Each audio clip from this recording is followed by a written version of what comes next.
Olá, boa noite. Que coisa, né? Sexta-feira à noite, 7 horas da noite, e a gente aqui para conversar sobre a amamentação. Que coisa boa, sejam bem-vindos, todos que estão entrando. Tiraram aí uma horinha da sexta-feira para conversar sobre essas coisas. Sejam todos bem-vindos. Essas informações são importantes demais, né, gente? E eu acho que a nossa sociedade está se fortalecendo, as mulheres estão se fortalecendo, as fonoaudiólogas, então nem se fala. Na realidade, todos os profissionais que trabalham em torno da amamentação, do que pode atingir, tem muita gente.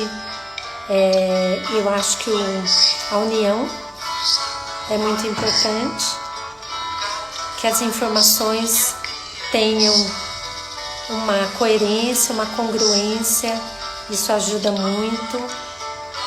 Então, eu estou muito feliz de estar aqui, agradeço muito a presença de cada um que está entrando, que entrem, que sejam muito bem-vindos nessa sexta-noite. E quando acabar a live a gente vai se divertir um pouco, porque afinal de contas, apesar da pandemia, é sexta-feira, né? Que bom, Vani, que é a primeira vez que você consegue ver. Fico muito contente. Essa live de hoje é uma coisa assim bem diferente, porque na realidade não ia ter live.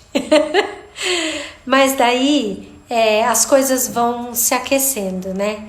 Então, eu coloquei algumas perguntas no Instagram e foi muito impressionante quantas pessoas comentaram e quanta coisa veio disso. E eu falei, não, eu acho que realmente merece que a gente possa conversar sobre isso, que a gente possa estar junto, e porque as informações são importantes, tem sido, a gente está tendo retorno, né? Eu queria falar para vocês, eu não sou muito da mídia, mas todo mundo fala para mim, Rose, você não mandou enviar o aviãozinho. Então, se vocês conhecem alguém que esteja com um bebê pequeno, que essas informações possam ser úteis, ou alguma fono, alguma consultora, algum profissional que trabalhe, manda um aviãozinho, esse aviãozinho para as pessoas que possam também estar compartilhando as experiências, falando sobre isso, porque o objetivo da live de hoje é muito mais uma troca, é muito mais um compartilhamento mesmo das expectativas e das angústias das pessoas que trabalham com a amamentação, das pessoas que têm dificuldade na amamentação, que é tão importante, né, gente? Kátia linda, obrigada, seja bem-vinda, muita saudade sua, né? Então, eu coloquei lá a caixinha no Instagram de se as pessoas já tinham tido ou conheciam alguém que tinham tido dificuldades na amamentação. E eu fiquei muito impressionada, porque as respostas foram 100%, o tempo todo 100%. Teve um momento que teve 98%. Então eu acho que isso é muito importante, porque essas dificuldades são bem mais comuns do que a gente imagina. Eu escuto muitas mães e muitas falam para mim que em alguns momentos elas estão tão ali envolvidas com a situação, tá tudo tão sofrido, tão dolorido, que muitas vezes elas não querem contar sobre isso, elas não querem falar sobre isso, porque as mulheres tendem a achar que isso acontece só com elas. Então, por isso que eu acho que é fundamental a gente falar das nossas dificuldades que a gente vive, porque não é só com a gente. Eu tenho uma paciente super querida que teve uma bebê, não conseguiu amamentar a primeira filhinha, e depois, quando ela engravidou do segundo, Ela veio, antes mesmo dele nascer, ela veio até mim e falou: Rose, eu quero muito amamentá-lo. E ela tinha algumas pequenas dificuldades ali no mamilo dela, mas eu tranquilizei e ela teve muito acesso a muita informação. Então, quando ele nasceu, estava tudo mais organizado na cabeça dela.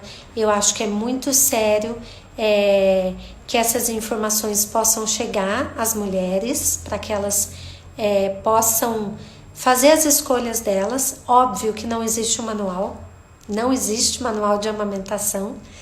Cada um é um, cada caso é um caso. E por mais que a gente viva isso há tantos anos, todo dia no consultório, sempre tem um fator diferente em cada história. Então, é muito importante que a gente possa ver todas as pessoas na sua particularidade e conversar muito sobre isso e acolher muito o sofrimento dessas pessoas que querem e que de alguma forma estão se sentindo não bem-sucedidas ou muito sofridas ou se achando ruim porque não está conseguindo amamentar. Então aquela mãe, ela fez uma enquete no Facebook na época que o pequenininho dela nasceu. Ela falou: Rose, não é possível, sou só eu.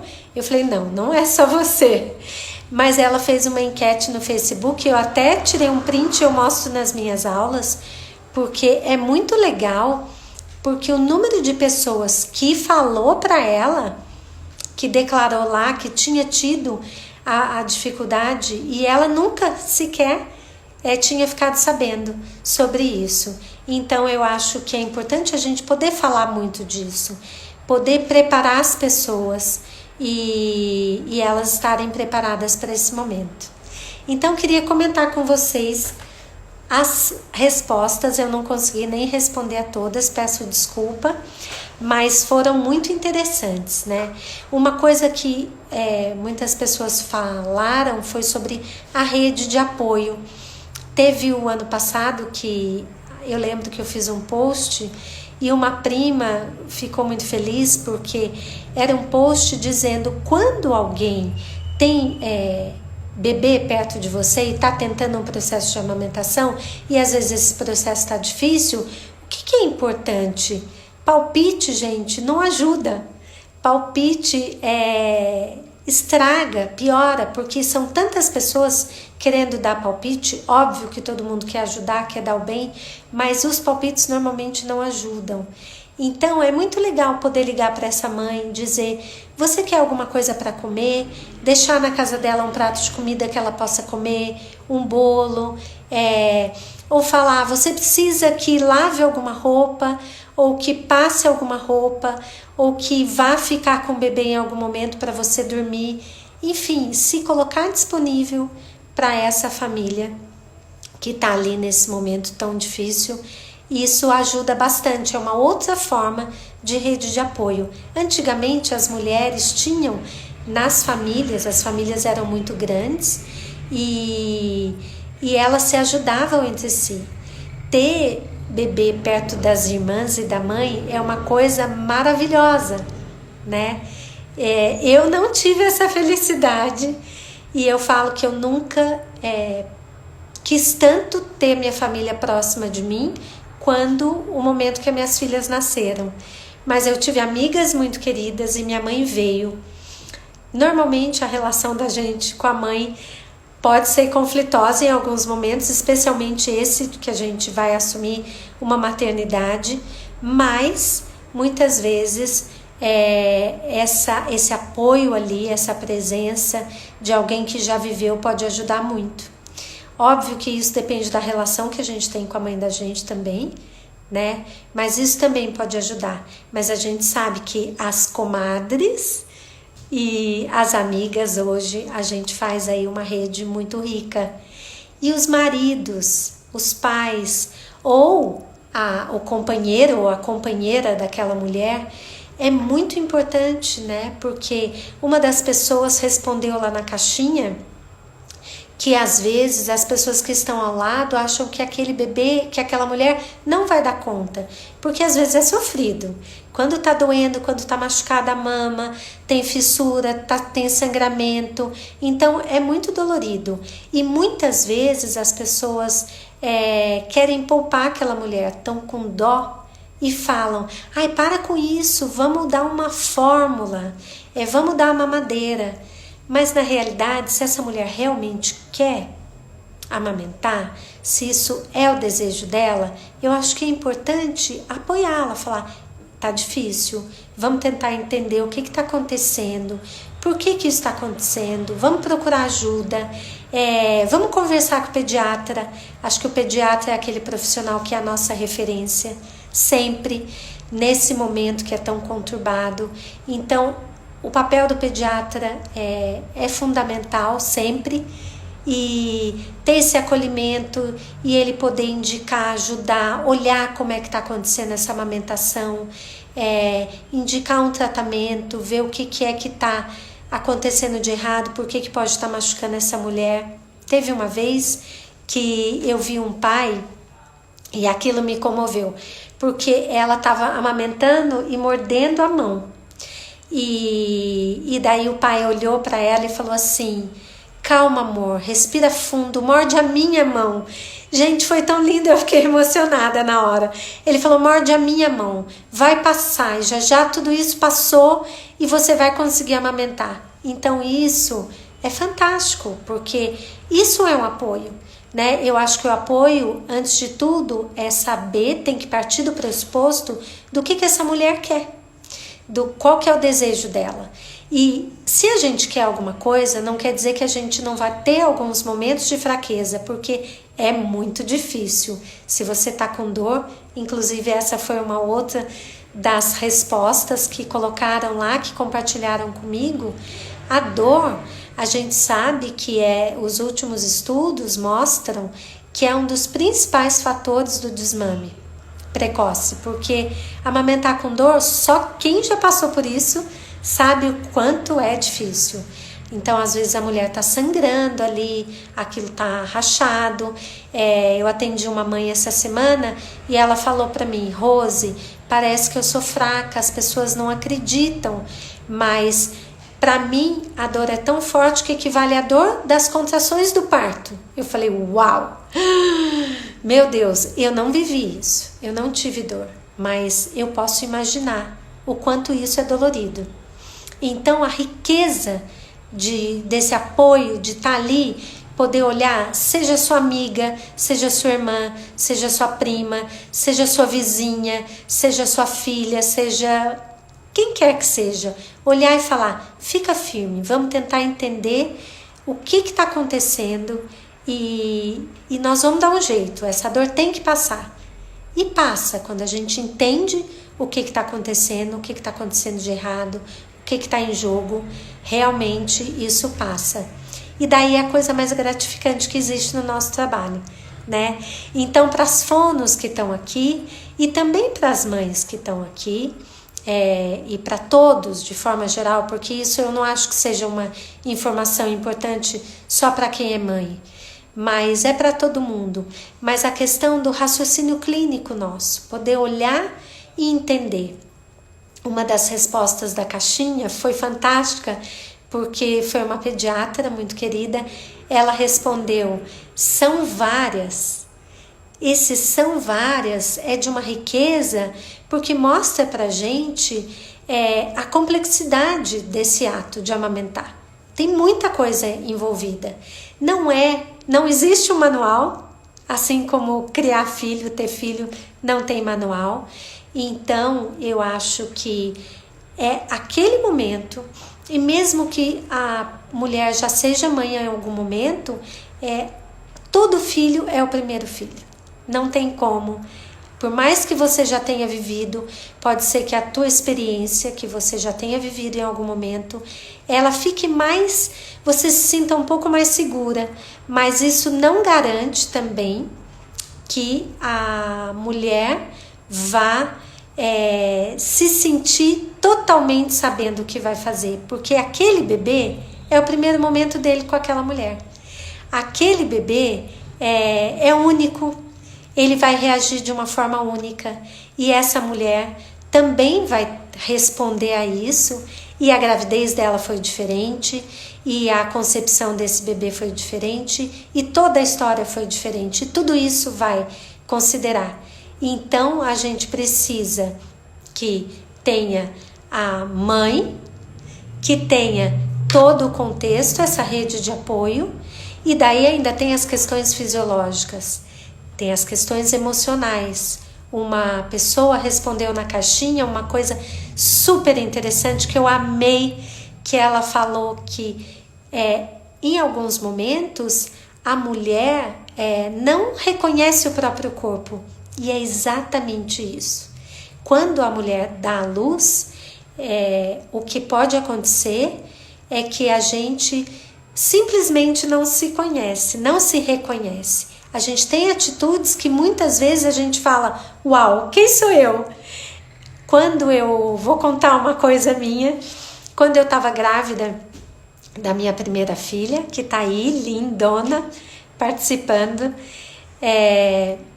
eu estava próxima de ter a minha filha, acho que estava com 35 semanas, e eu fui assaltada com a arma, na cabeça, senti o gelado. E daí eles queriam que eu pulasse para o banco do passageiro, porque eles iriam entrar no carro e me levar junto. E eu tive a sensação de que eu ia vomitar. Veio um negócio aqui na minha garganta e não deu tempo de raciocinar, de nada disso acontecer. E eu só olhei e falei para ele, eu olhei no olho do assaltante e falei, eu estou grávida, me deixa descer do carro. E daí os dois brigaram entre eles, porque eu não queria deixar eu descer, mas o outro foi lá, me agarrou, me puxou, me tirou do carro e ainda deu a minha bolsa na minha mão. Então, assim, realmente são momentos em que, obviamente, a fisiologia tem toda a explicação hormonal, mas a gente sabe que o psíquico nosso está completamente em suspenso, porque a gente vai ter que se reinventar como mãe, a gente realmente vai ter que se reinventar como mulher, e na realidade eu acho que isso é do ser humano, a gente tem que se reinventar o tempo todo. No momento que o filho nasce, depois quando o filho está crescendo, a cada desafio que o filho coloca pra gente, e é por isso que o filho melhora tanto a gente, faz a gente ser tão melhor, porque na realidade, uma vez eu vi o Paulo José, aquele ator maravilhoso, falar para o filho dele que ele achava, quando o filho dele nasceu, que ele ia ensinar muita coisa para os filhos, mas que na realidade ele achava que os filhos ensinavam muito mais para ele do que o contrário. E eu concordo e ratifico isso 100%. Os filhos ensinam muito mais para a gente do que a gente ensina para os filhos. E isso é maravilhoso, porque é um crescimento, é uma intimidade, é uma relação muito boa e que pode ser muito rica. Óbvio que nem sempre a gente aprende sorrindo. Às vezes a gente aprende chorando também, né? Mas é muito bom, é maravilhoso.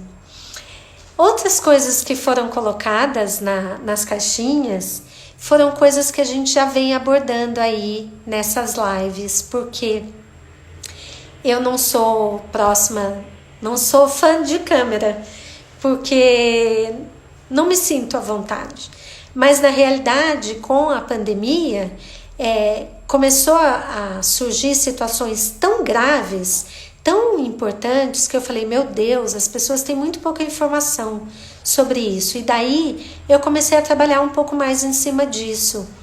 E as pessoas começaram juntas a dar retorno, e isso assim está crescendo. Então foram feitas já algumas lives com a doutora Maria de Fátima sobre o refluxo, sinais clínicos. Até hoje a gente está tendo muito retorno, muitas mães que falam sobre as questões que elas aprenderam a reconhecer e poder nomear para o médico, para o pediatra, o mal-estar do bebê. Então isso é um retorno fantástico, porque quando a gente não conhece, às vezes a gente realmente não sabe nomear, para explicar para o médico o que está acontecendo com o bebê. E isso é fantástico. E acho muito importante porque isso também traz uma coisa muito rica do nosso trabalho, que é essa parceria e essa multidisciplinariedade com vários profissionais da área. Então, os pediatras, os gastropediatras, pneumopediatras, alergistas, os fisioterapeutas, osteopatas, enfim, é muito rico a gente poder ir trabalhando isso. As nutricionistas, Gabriela linda, acabou de entrar, que tanto enriquecem o nosso trabalho, terapeutas ocupacionais. Então tudo isso vai somando para que a gente possa ter uma visão cada vez mais complexa do bebê, do desenvolvimento do bebê, das relações. Então eu acho que esses encontros têm sido todos nesse objetivo. A prematuridade, que quando o bebê não tem aquela prontidão que a gente precisa, é tão importante e a gente precisa aguardar o tempo dele. Só que nesse tempo que a gente vai aguardar, que esse bebê tem essa prontidão para poder mamar, ele precisa ser alimentado. Então, quanta coisa tem em jogo aí e quantas coisas importantes a gente precisa conhecer e considerar para que isso possa acontecer de uma forma harmônica, saudável, rica e prazerosa, né? Porque o processo de alimentação, ele é um grande desafio. Muita gente sabe disso, muita gente que trabalha, e as mães também. Às vezes o bebê está se alimentando bem e de repente para de comer. E a gente sabe que esse processo alimentar, ele inicia com a amamentação, com esse bebê tendo que mamar.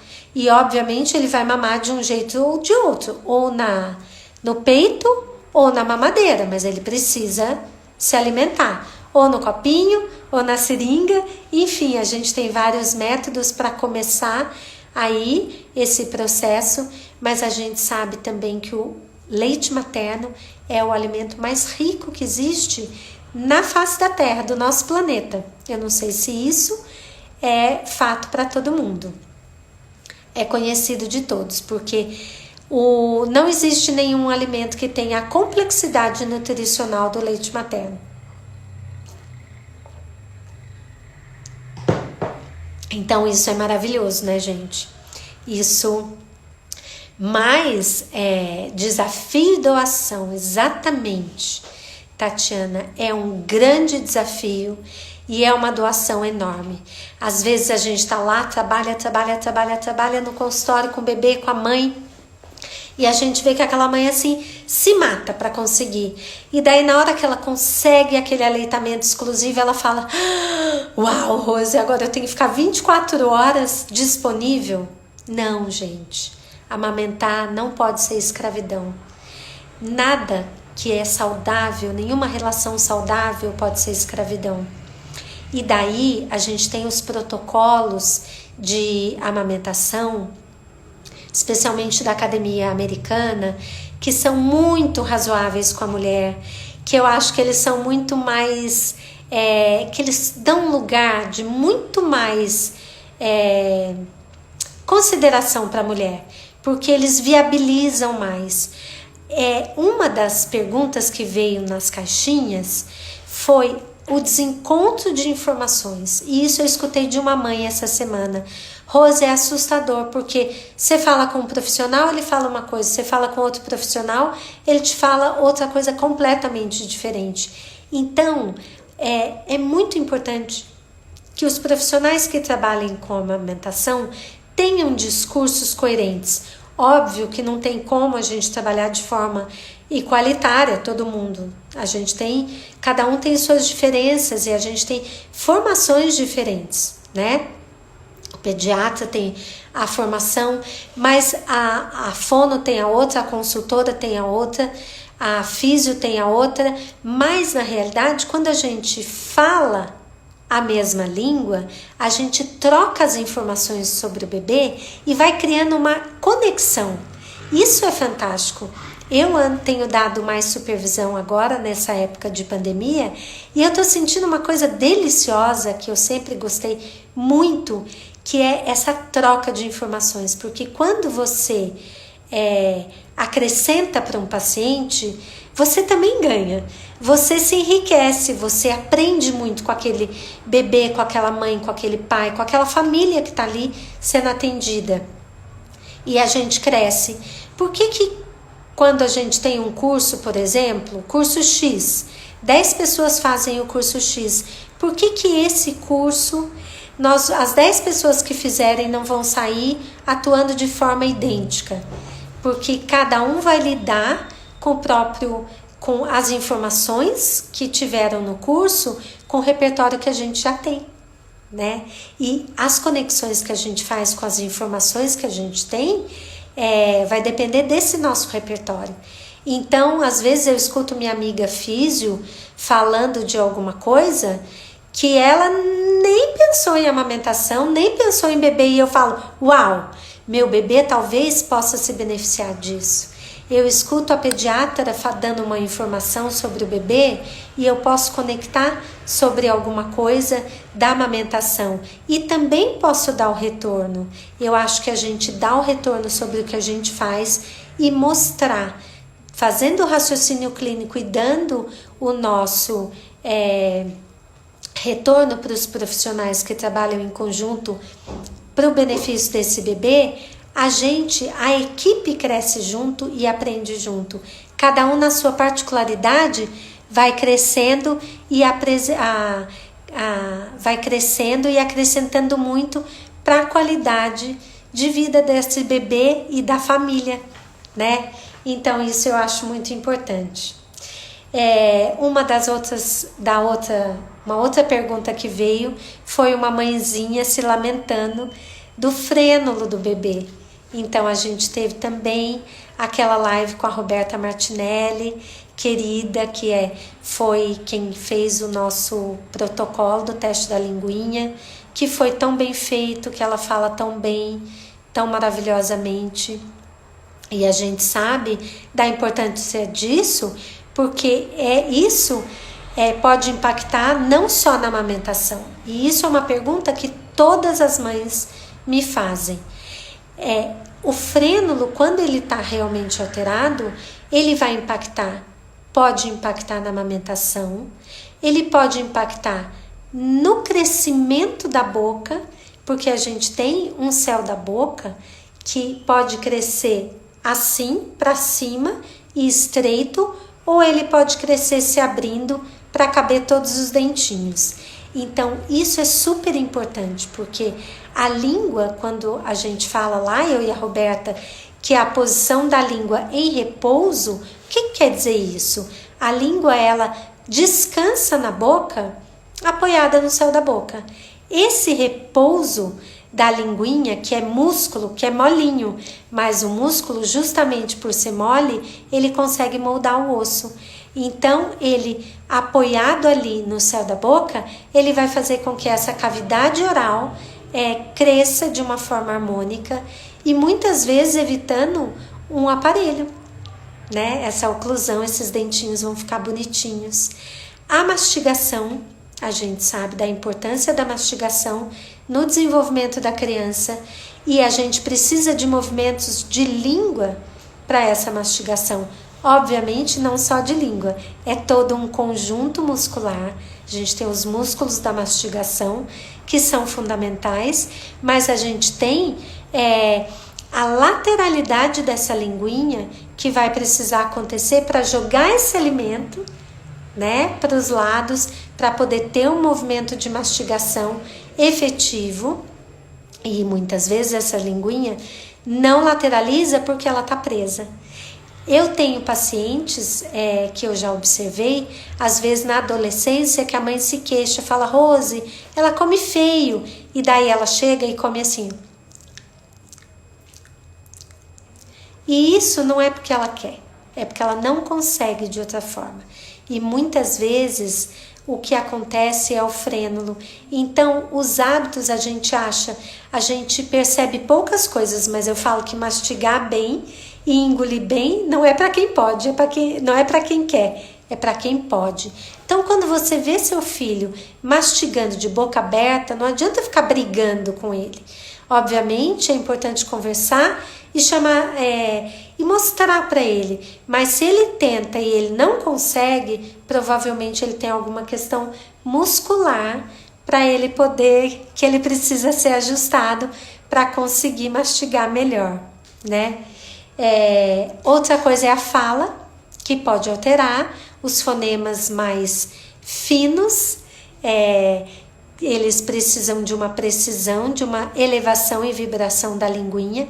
Muitas vezes eles falam, mas podem ter uma distorção. E até na estética facial isso pode atingir. Porque a gente tem compensações. Tá vendo? A linguinha do seu filho não vai para o lado, tá vendo? E não vai mesmo. E a higienização, gente, da boca, ela é feita, obviamente, pelas escovinhas, que nós temos aí nossos odontopediatras tão lindos, tão queridos, mas também pelas funções adequadas. Então, quando o bebê suga de uma forma efetiva, a linguinha não fica branca, não fica resíduo de leite. Se a criança tem uma mastigação efetiva, ele tem menos resíduo de alimento entre os dentes. E daí, a língua que faz muitas vezes essa higienização, às vezes ela também não consegue fazer porque o frênulo está alterado. Então, é muito impacto. Só que isso, quanto mais cedo, melhor. Porque a cirurgia do adulto já envolve outras coisas que são bem importantes e daí nem sempre vale a pena. Sim, realmente é muito bom que tenham instituído o teste da linguinha logo ao nascimento. Espero que isso não seja revogado. A gente tem aí um pedido para que seja revogado, mas eu acho que não, porque os benefícios são muito grandes. A gente ainda tem algumas dificuldades de ter o profissional treinado para fazer, mas enfim, são coisas que a gente pode ir trabalhando, né? E vai chegar lá com que todo mundo possa ter o treino adequado. Às vezes leva tempo, né?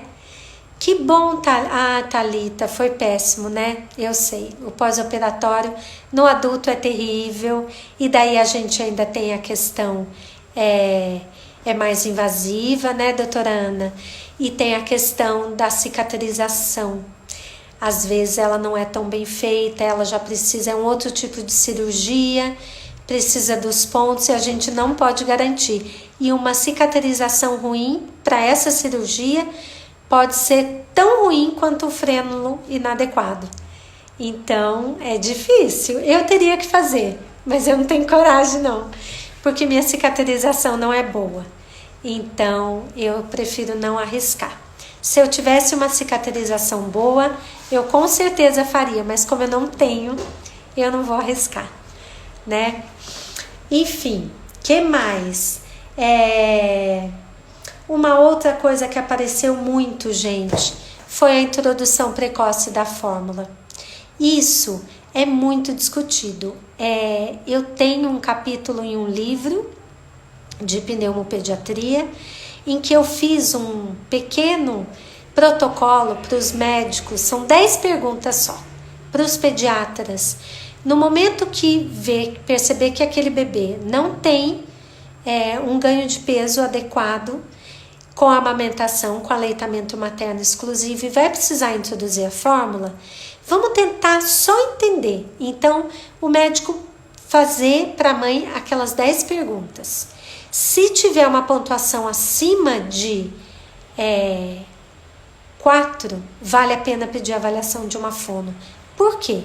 Porque muitas vezes, o que acontece? O bebê, se ele está mamando errado, ele vai sugar do peito e muitas vezes esse peito não vai ter a drenagem, né? Ele não vai ter a sucção efetiva e não vai ter uma drenagem adequada. Porém, quando essa mãe dá a mamadeira, qualquer sucção que o bebê fizer, vai sair o leite, mesmo que esteja inadequado. E esse bebê vai ganhar peso e todo mundo vai achar que está tudo solucionado, mas na realidade não. Porque o processo alimentar é muito mais complexo do que só ganhar peso. E é muito importante, porque tem uma pediatra que fala assim para mim: Rose, se eu não mandar os bebês para você na hora da amamentação, eu sei que eles vão ter que ir na introdução alimentar, ou eles vão ter que ir porque não mastigam, ou eles vão ter que ir porque não falam. Então, essas coisas estão conectadas uma à outra. Elas não estão separadas, elas estão interligadas. Se a gente pensar que tudo isso que está envolvido é esse sistema oromotor.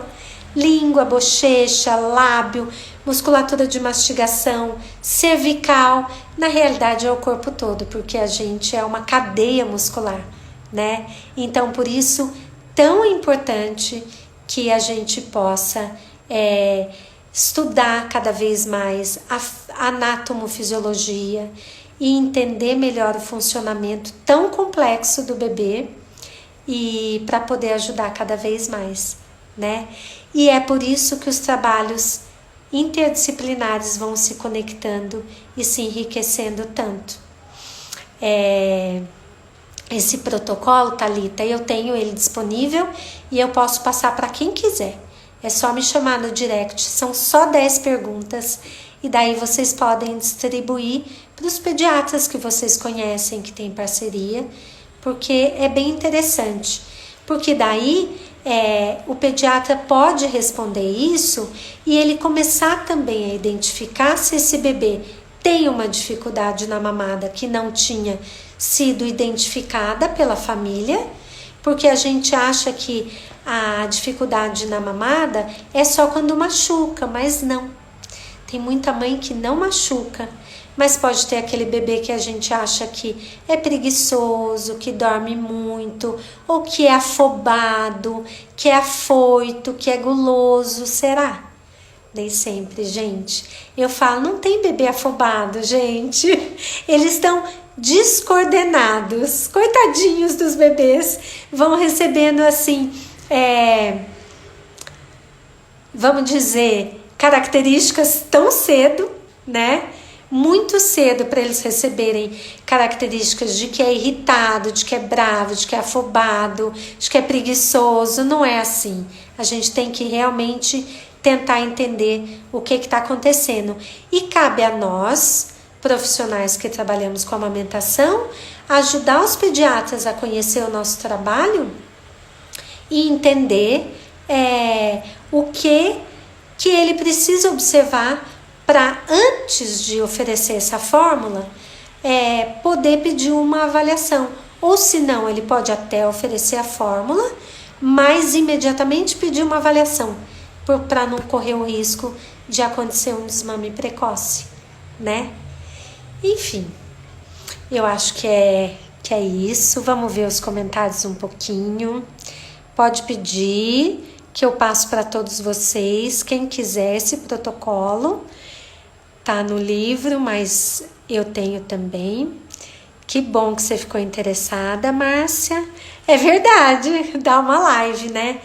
Olha, nós vamos ter 2 lives bem legais, que a semana que vem é com uma médica neonatologista super querida, que foi uma das sugestões que veio nas caixinhas.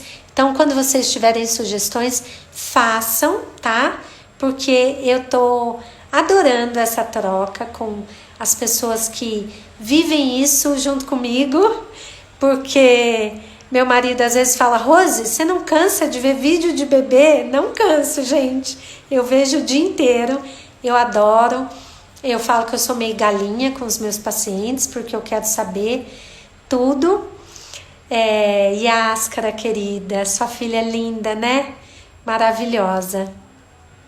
E então nós vamos ter com essa neonatologista atendendo uma sugestão são os cuidados primordiais ali quando o bebê nasce, porque existe hoje um discurso que o bebê precisa ter prontidão. Óbvio, precisa ter mesmo, a gente sabe disso, mas a gente tem questões orgânicas muito importantes, porque o que acontece quando esse bebê tem uma série de questões fisiológicas que precisam ser cuidadas, e a gente tem que saber o limite do nosso trabalho, né? Então, o bebê pode ter risco de uma hipoglicemia, que foi a pergunta da caixinha.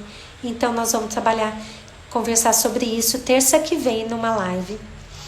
Depois nós vamos fazer uma outra live com uma amiga linda, querida, que vai ser da amamentação à alimentação. O que a amamentação tem a ver com a alimentação? Tudo, né, gente? Tudo. Eu falo que quem trabalha com amamentação tem um raciocínio clínico, começa a conhecer os processos alimentares, e daí, obviamente, vai ter condições de trabalhar com alimentação também. Ótima ideia, as fendas palatinas. Ontem foi o dia de conscientização, né, Yáscara? Eu já tô com isso em mente, eu só quero conseguir alguém para falar disso comigo, que possa trazer aí bastante experiência, mas nós vamos falar com certeza. Obrigada, Yáscara, querida.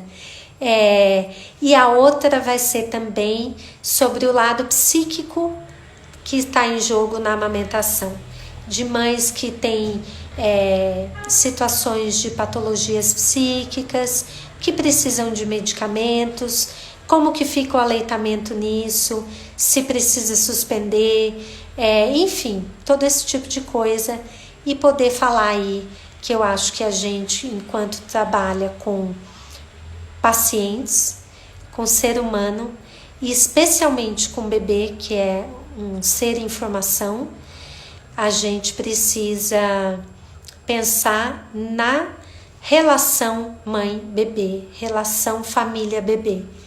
E isso é primordial, né? Mais primordial que qualquer coisa. Então a gente precisa pensar nisso também, né? Então vamos trazendo aí, pelo menos uma vez por semana, a gente vai estar aqui juntas. Vamos fortalecer nossa profissão cada vez mais, vamos falar nos bebês, vamos fortalecer cada vez mais as mulheres que querem dar de mamar, que não conseguem muitas vezes, para que elas não se sintam únicas no sofrimento delas, para que elas não se sintam menos, para que elas não se sintam fracassadas, enfim. Eu acho que cabe a nós poder fazer tudo isso, né? Então, acho que por hoje tá bom, né? Sexta-feira à noite, vamos tomar um vinho, vamos nos divertir, vamos escutar música e comemorar quanta coisa boa, apesar da pandemia, quanta coisa boa a gente ainda tem, né?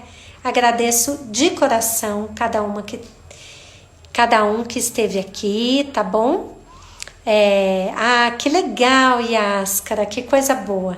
Eu quero muito fazer uma live junto com uma mãe que possa vir contar um pouquinho das dificuldades dela, do sofrimento, quem sabe, né? Seria muito legal.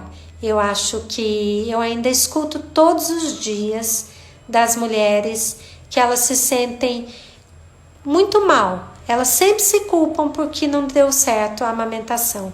E não pode, gente. Vamos parar com isso. Não dá para ser assim. A mulher já se desdobra, pelo amor de Deus. Tá bom?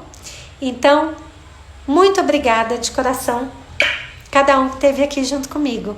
E quem quiser o protocolo, pode me chamar no direct, tá bom? Beijos.